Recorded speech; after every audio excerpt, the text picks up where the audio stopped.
My girlfriend posted, "Sometimes leaving is the biggest form of self-respect," right after publicly dumping me at a party. I didn't respond or defend myself. 7 months later, she deleted the post after watching everyone celebrate the life I built without ever looking back toward her again.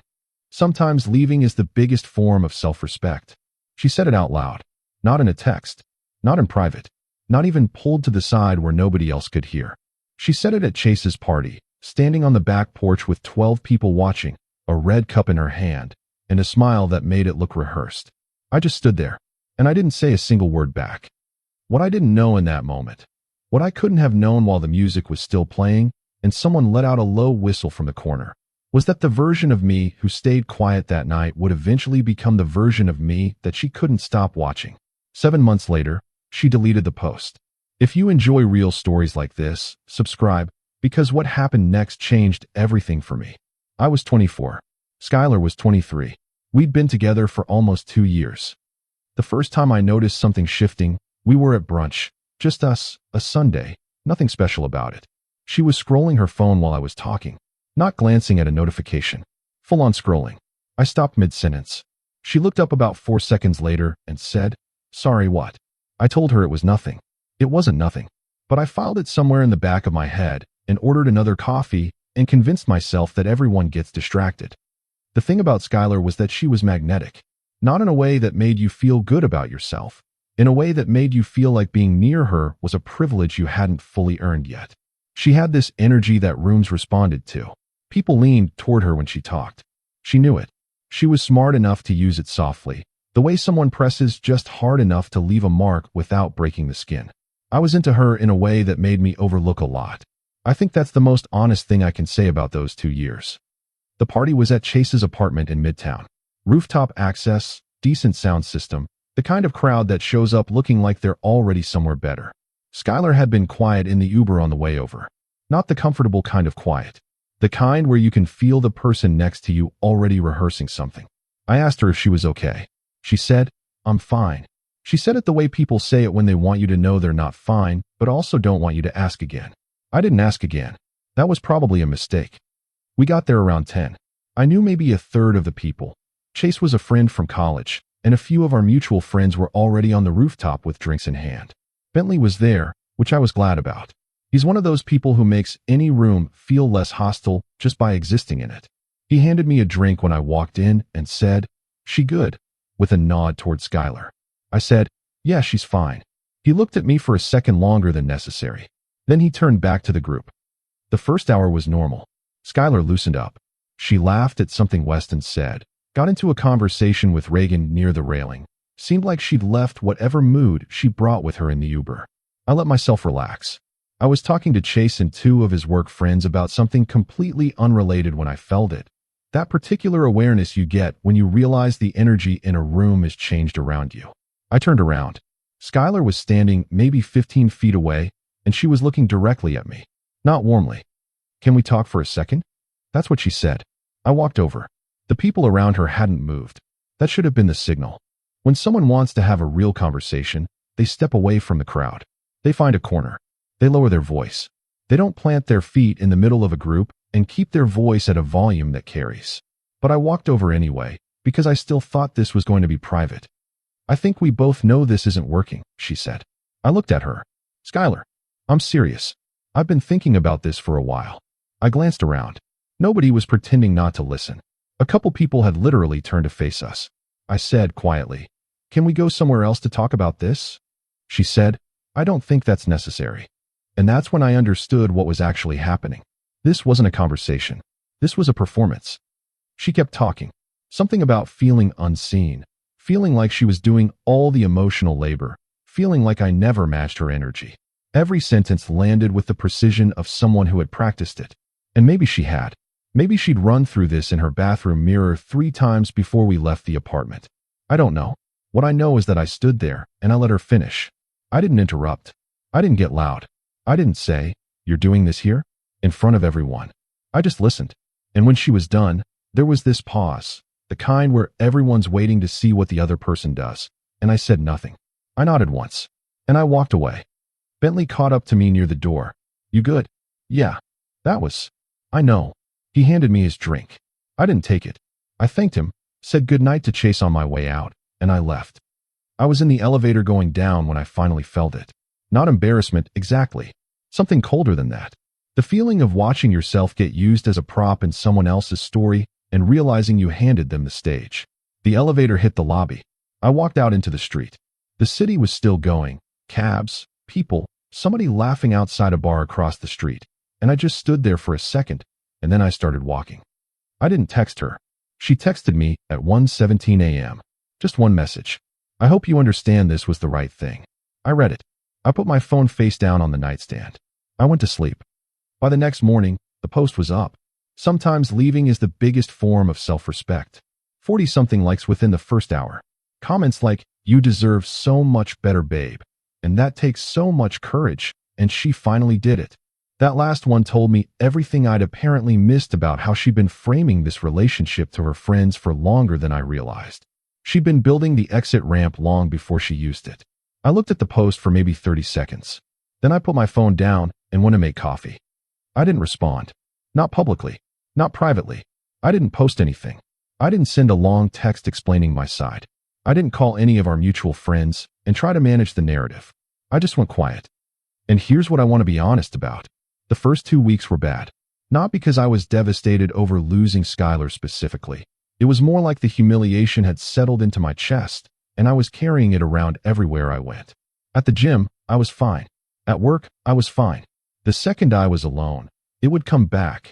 The image of standing on that rooftop while people watched, the sound of her voice at that particular volume, the way I'd nodded like I was accepting a verdict. I'd lie in bed at night and replay it. Not obsessively, just enough to understand it. And somewhere in the middle of all that replaying, I found something useful. I found that I'd been building my life around her schedule. Not in a dramatic way. In a slow, invisible way. Declined a job opportunity because it would require travel and she didn't like uncertainty in the relationship. Stopped going to the gym as often because she wanted weeknight evenings together. Let friendships thin out because she found some of my friends a lot. None of these were ultimatums. They were suggestions, preferences, little comments dropped here and there that I absorbed and adjusted to without ever naming what I was doing. I'd been editing myself down. For 2 years. For someone who eventually decided to end the relationship on a rooftop in front of an audience. That realization didn't make me angry. It made me clear. The third week, I called Weston. Weston had been in my life since before Skylar. We'd drifted during the relationship. Nothing dramatic, just less contact, fewer plans, the slow disappearance of a friendship that happens when one person gets absorbed into a relationship. He picked up on the second ring. I heard, he said. "Yeah. You okay? I'm getting there. You want to grab food sometime this week?" He said, "Name the day." That was it. No big conversation about what happened. No dissecting Skylar. Just, name the day. I started going back to the gym every morning. Not because I was trying to glow up for some revenge arc. Because it was the one thing in my day that was entirely mine, and I'd let it slide, and I wanted it back. I started cooking again. Actually cooking, not just heating things up. I took on a freelance project I'd been putting off for months because I told myself I didn't have time. Turns out I had plenty of time. I'd just been spending it waiting for Skylar to be in a good mood. By the end of month 2, something had shifted. Not dramatically. Not the way it happens in movies where there's a montage and suddenly the guy is thriving. It was quieter than that. It was waking up and not immediately reaching for my phone. It was having a weekend with no plan and feeling relief instead of restlessness. It was eating dinner at my own pace, watching whatever I wanted, staying up until 2 a.m. working on something I actually cared about without someone in the next room sighing loud enough for me to hear. I realized I hadn't been lonely before Skylar. I'd been fine. I'd forgotten what fine felt like. Bentley and I started doing Sunday basketball again. We used to do it before Skylar, just a pickup game in the park, nothing organized. She'd always had something going on Sunday mornings. So I gradually stopped. First time back, I was terrible. My shot was off. Bentley beat me by 11 points. He didn't say anything about Skylar. He didn't ask how I was handling it. He just said, "You're telegraphing your drives, man." And that felt like exactly the right thing to say. Month 3, the freelance project turned into something bigger. A client I'd worked with once, 2 years ago, had circled back. He'd remembered the work I did and wanted something more substantial. A real engagement, consistent, well paid. I said yes. I started building out a portfolio for the first time in ages. Chase, who worked in branding, helped me put together a cleaner presentation. We started hanging out more because of it, and I remembered why I'd liked him in the first place. He was one of those people who made practical things feel exciting instead of overwhelming. I told him once, casually, that I was surprised he was helping me. He said, "You never did anything to me. You just stopped showing up for a while. People come back." I ran into one of Skylar's friends at a coffee place around month 4. Aubrey. She was someone I'd always been cordial with, friendly enough, but she and I had never been close. She spotted me before I spotted her. I was at the counter ordering. She tapped me on the shoulder, and when I turned around, she looked genuinely uncomfortable. "Hey," she said. "Hey, how are you?" "Good." "Yeah, you look really good, actually." "Thanks. You too." There was a pause. She opened her mouth, closed it, then said, "I just want to say, what she did at that party wasn't cool." I told her that at the time. "I don't know if you know that." I looked at her. "I didn't know that," I said. "But thank you." She nodded. She seemed relieved. We said goodbye, and I took my coffee and went back to my table, and I sat with that for a few minutes. The fact that even people in her corner thought it was wrong. The fact that she'd done it anyway. I'm not going to pretend the next couple months were all momentum and clarity. There were nights that still felt heavy. Nights where I'd see something, a restaurant we used to go to, a playlist that came up on shuffle, a photo buried in my camera roll, and I'd feel that weight again. Not longing, exactly. More like grief for the version of myself that had been willing to make himself smaller for someone who never asked him to grow. Those nights were real. I sat with them. I didn't drink them away or distract myself into numbness. I just let them be what they were and went to sleep and woke up the next morning. Month 5. The freelance work had expanded enough that I was turning down projects I didn't want instead of saying yes to everything. I moved apartments. Nothing huge, just a switch from a place that felt like it had Skylar's energy embedded in the walls to something I chose entirely for myself. Smaller, actually, but mine. Bentley helped me move. Weston showed up with pizza he'd ordered from the wrong place, and we ate it sitting on the floor because there were no chairs yet, and it was one of the best nights I'd had in a long time. Chase texted me around midnight. "Did you survive the move?" I sent back, "Eating terrible pizza on the floor. Never been better." I started sleeping differently. I know that sounds strange to say, but it's true. For most of the last year of the relationship, I'd wake up at 3 or 4 a.m. and lie there. Not anxious about anything specific, just awake. That low-level alertness that comes from living in a space that doesn't quite let you rest. It stopped. I started sleeping through the night, waking up before my alarm, feeling like something had been returned to me that I hadn't realized was missing. Month 6. I went to a work event, a gallery thing, client-facing, not exactly my scene, but I went. I talked to people without doing the unconscious math I used to do at parties. Is Skylar having a good time? Is she bored? Does she want to leave? Am I talking too much to someone she doesn't like? I just talked to people. I had a long conversation with a woman named Delilah. She was in architecture, knew one of my clients, completely unrelated world from mine, and it was one of those conversations that makes a whole event worth going to. Nothing happened. We didn't exchange numbers. That's not what it was about. What it was about was the reminder that I was still capable of being fully present in a conversation without monitoring someone else's mood from across the room. That felt significant. I don't know exactly when Skylar started watching. I know she watched because of Reagan. Reagan was a mutual friend who I'd stayed on decent terms with. She was more my friend than Skylar's originally, though the lines had blurred during the relationship. She texted me one afternoon in month 7. "Hey, are you on Instagram?" "Not really." "What?" "Skylar's been watching all your stories." Like immediately. Every time. I didn't say anything back for a minute. Then I typed, "Okay." Reagan sent, "I just thought you should know. She's been asking people about you." "What kind of asking?" "Just what you're doing. How you seem. That kind of thing." I sat with that for a while. Not with satisfaction. Not with bitterness. With something more complicated than either of those. The image I had was of Skylar watching. Watching the Sunday basketball clips Bentley sometimes posted. Watching the few things I'd put up about the freelance work. Watching whatever small evidence existed on a screen that I was living my life, and having no idea what to do with what she was seeing. She'd left with a post designed to tell a story. She'd made herself the main character of a brave departure. And now the person she'd departed from was apparently not doing what you're supposed to do in that story. He wasn't spiraling. He wasn't posting sad quotes. He wasn't visible in any of the ways that would confirm her version of events. He was just gone. Living. Growing. Not looking back. I think that's the thing she hadn't accounted for. The silence. She'd expected some kind of response. A clap back, a subpost, a mutual friend reporting that I was a mess. Something that would validate the exit she'd made. Instead, she got nothing. And nothing, when you've performed your departure publicly, is incredibly loud. Reagan texted me one more time, about 2 weeks later. She deleted the post. I read it. I didn't respond right away. I was in the middle of something. I think I was on a call, and I finished what I was doing, and then I sat there for a moment. 7 months. She'd left it up for 7 months. Through all the comments. Through all the validation. Through every person who told her she was brave and right and deserving of better. And then she'd gone and quietly taken it down. No announcement. No explanation. Just gone. I don't know what made her do it on that specific day. Maybe it was something she saw. Maybe it was something someone said. Maybe she just looked at it one morning and the story it was telling didn't hold together anymore. Maybe she looked at it and thought about me standing in that elevator, walking out into the street, and going to sleep without texting her back. And then spending 7 months building something she hadn't expected to have to watch.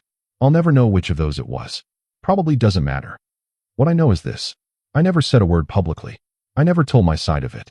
I never asked anyone to defend me or correct the narrative. I just built. Quietly. Consistently. Without looking over my shoulder. I think about that night on the rooftop sometimes. Not often, but sometimes. I think about the version of me that stood there while she said what she said to an audience. And I think about what that version of me was feeling underneath the stillness. And here's the honest answer. Even in that moment, even while it was happening, some part of me knew. Not knew it was over. That was obvious. Knew that the way I handled the next few seconds was going to matter. Not to her. To me. I didn't know what came after. I didn't have a plan.